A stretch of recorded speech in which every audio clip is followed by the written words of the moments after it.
Quran Surat Al-Baqarah ayat 128. A'udzu billahi minasyaitonir rajim.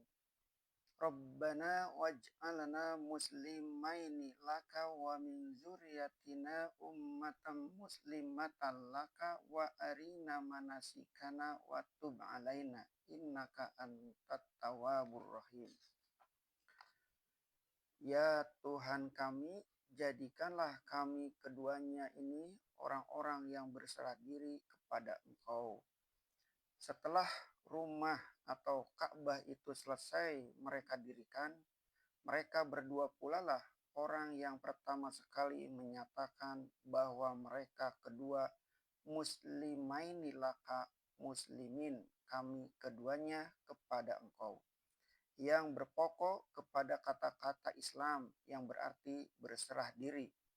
Berjanjilah keduanya bahwa rumah yang suci itu hanyalah untuk beribadah daripada orang-orang yang berserah diri kepada Allah, tidak bercampur dengan penyerahan diri kepada yang lain. Dan dari keturunan-keturunan kami pun hendaknya menjadi orang-orang yang berserah diri kepada Engkau. Bukan saja Ibrahim mengharapkan agar penyerahan dirinya dan putranya Ismail kepada Allah agar diterima Allah. Bahkan dia pun memohonkan kepada Allah agar anak cucu dan keturunannya yang datang di belakang pun menjadi orang-orang yang berserah diri, menjadi orang-orang yang muslim atau Islam, sehingga cocoklah dan sesuailah hendaknya langkah dan sikap hidup anak cucu keturunannya dengan dasar pertama ketika rumah itu didirikan. Dan tunjukkan kiranya kepada kami cara-cara kami beribadah. Cara-cara kami beribadah kita artikan dari manasikana. Setelah Ibrahim dan membawa juga nama putranya Ismail mengaku bahwa Allah lah tempat mereka berserah diri, serta telah bulat hati mereka kepada Allah, tidak bercampur dengan yang lain, dan diharapkannya pula kepada Allah agar anak cucu keturunannya yang tinggal di sekeliling rumah itu semuanya mewarisi keislaman itu pula. Barulah Ibrahim memohonkan kepada Allah agar ditunjuki bagaimana caranya beribadah, yang disebut juga manasik.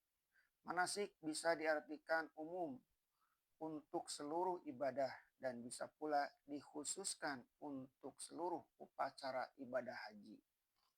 Menurut riwayat yang dibawakan oleh Ibnu Abi Hatim dan Said bin Mansur yang diterima dari Mujahid, bahwa permohonan Ibrahim agar Tuhan mempertunjukkan bagaimana cara-cara beribadah itu, datanglah Jibril. Mula-mulanya Jibril telah menuntunnya bagaimana memasang batu-batu sampai tegak menjadi dinding. Setelah selesai, dibimbingnya lah tangan Ibrahim berjalan menuju Mina sampai di tempat yang sekarang dinamai Jamratul Aqobah itu. Aqobah boleh diartikan penghalang. Kelihatanlah iblis sedang bernaung di bawah sepohon kayu. Lalu Jibril menyuruh Ibrahim, takbirlah dan lemparlah iblis itu. Lalu Ibrahim takbir sambil melempar iblis itu. Iblis pun pergi lalu menghambat lagi di tempat yang sekarang dinamai Jamratul Wusta. Lalu Ibrahim berbuat pula sebagaimana dibuatnya di Jamratul Aqobah tadi.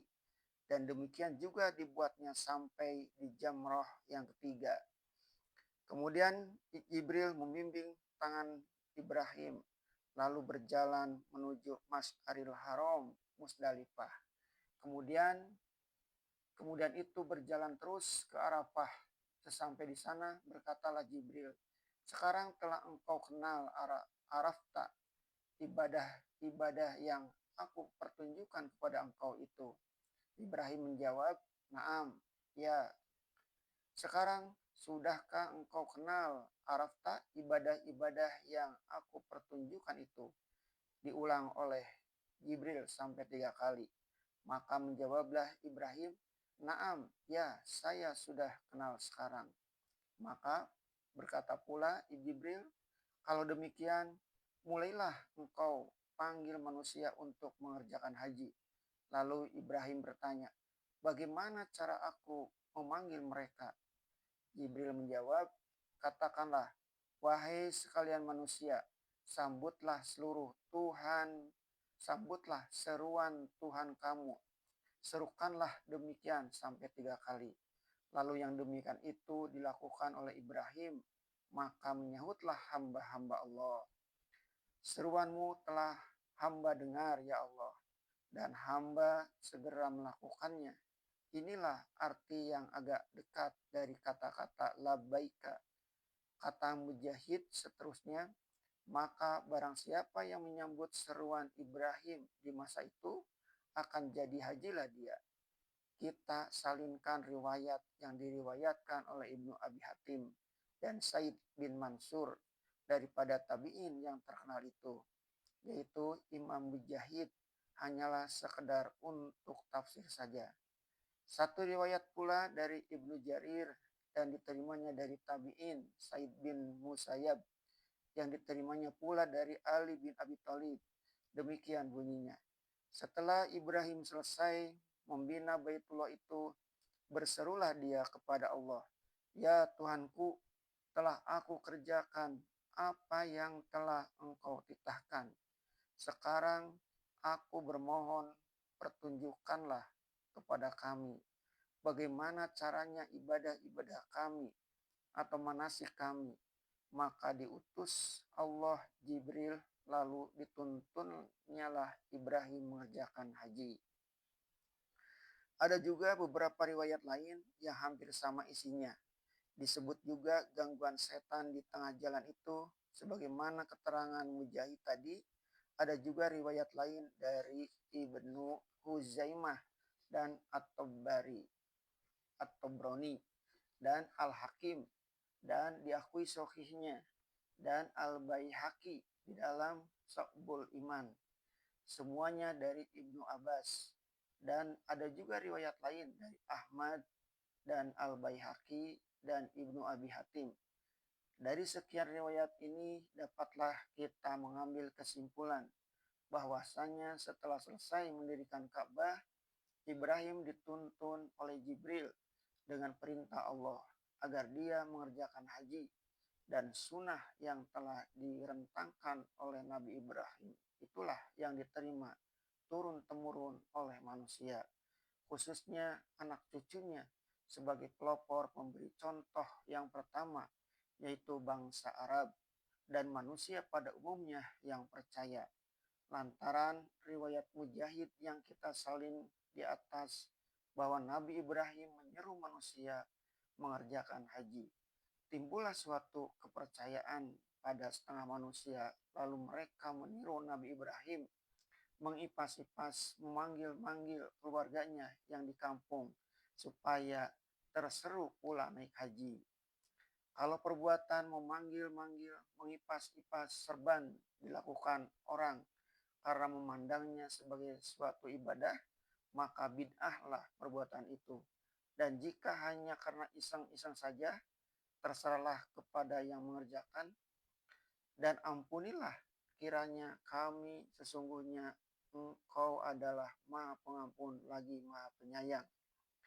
Kita sudah maklum bahwasanya Rasul Allah adalah maksum, suci dari dosa, terutama dosa yang besar.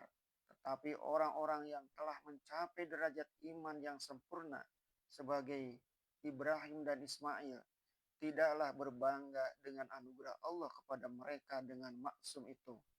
Nabi Ibrahim memohonkan tobat untuk dirinya dan untuk anaknya. Ini adalah suatu teladan bagi kita agar selalu ingat dan memohonkan ampun kepada Allah. Maka yang asal daripada tobat ialah kembali. Kita bertobat kepada Allah dan Allah mengabulkan permohonan kita dengan memakai perkataan Allah yang berarti di atas.